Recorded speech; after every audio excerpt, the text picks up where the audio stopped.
Hey guys, welcome to today's video, which is about the Australian healthcare system. So our learning objectives today are to discuss the roles of different levels of government in delivering Australia's healthcare, and then we're going to go in and discuss Medicare. So firstly, I've just got the dot point from the study design to outline our key knowledge. So basically what we have to know is Australia's health system, including Medicare, private health insurance, the PBS and the NDIS, and its role in promoting health in relation to funding, sustainability, access and equity. So these are the concepts we'll be going over in this chapter, but today we're just going to be discussing Medicare and Australia's health system.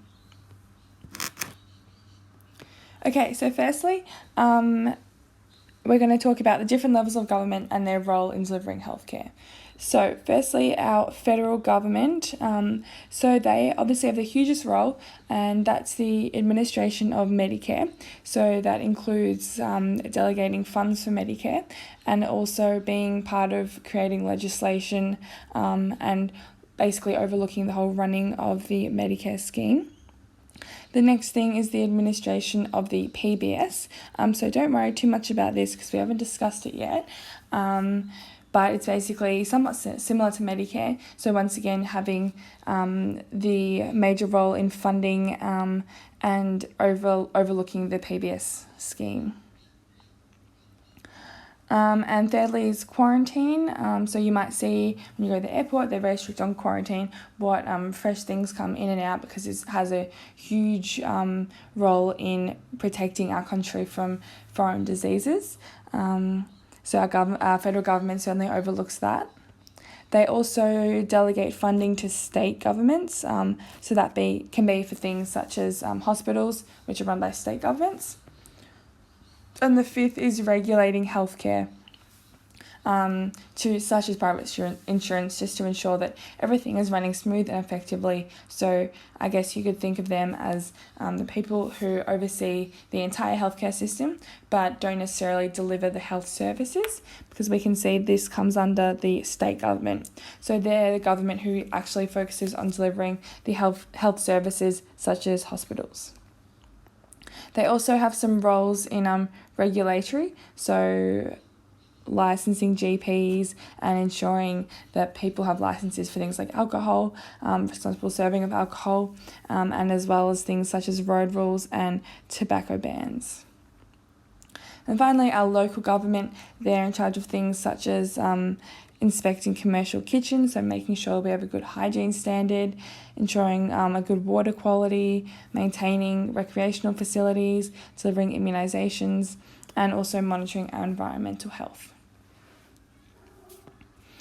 Okay, so our next topic is Medicare. So this is Australia's universal health insurance scheme. So make sure that we're not saying health care. So not health care. This is a very common mistake that kids make, and then they'll lose their mark for explaining what Medicare is, because Medicare doesn't deliver health care. It provides funding for health insurance. So it's good to know the difference. So basically what it wants to do is give every Australian resident access to healthcare, so they basically subsidise that. So what kind of things does Medicare cover? It is all of your basics and everything that the government deems to be essential. So that includes consultations with doctors, examinations including x-rays, surgical procedures and treatment in hospitals. And what's more is what it doesn't cover is private hospitals, dental treatment, ambulance services, home nursing care and optometrists. This is just a small list that I've made because I think you just need to know 3 to 4 from each category. But if your teacher teaches you different ones, then it doesn't mean they're wrong or anything like that. They're just the ones that I've chosen. Okay, so how is Medicare funded? Basically, most of it comes from the Medicare Levy, which is from taxpayers, so part of your tax will go towards Medicare, in fact 2%. And then we have this thing called the Medicare Levy surcharge. So this is an extra tax for those people earning a high enough income that the government thinks that they could take out private health insurance.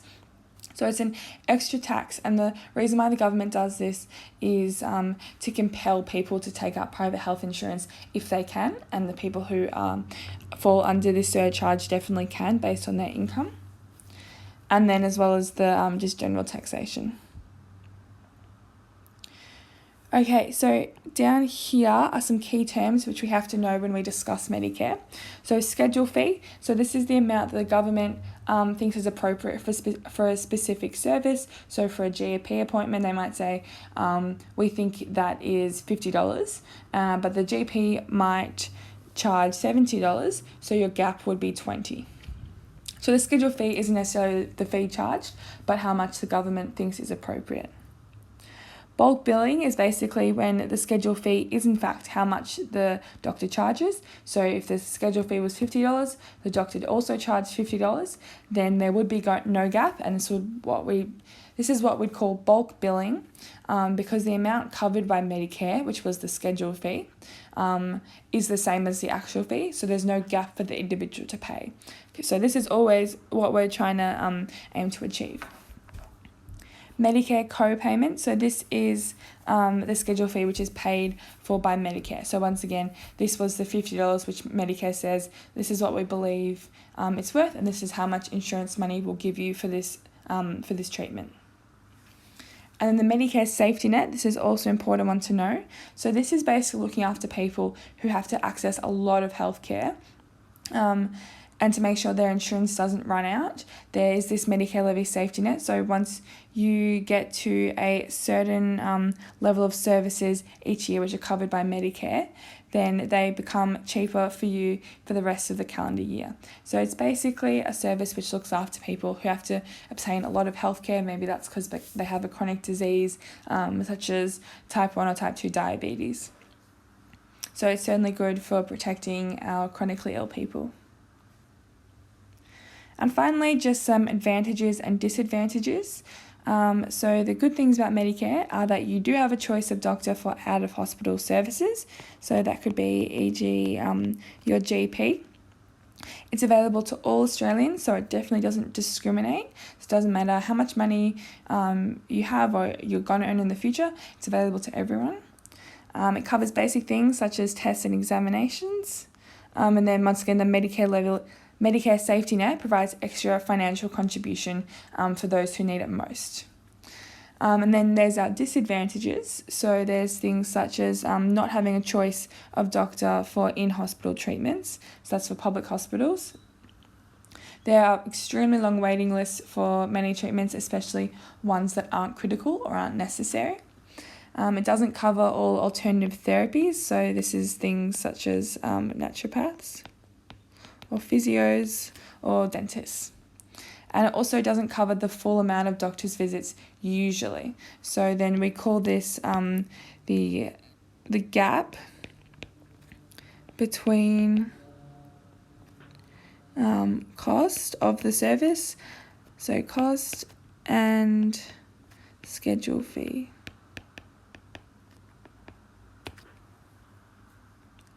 Alright, so that's Medicare. I hope that is clear and it makes sense, and I'll see you in the next video.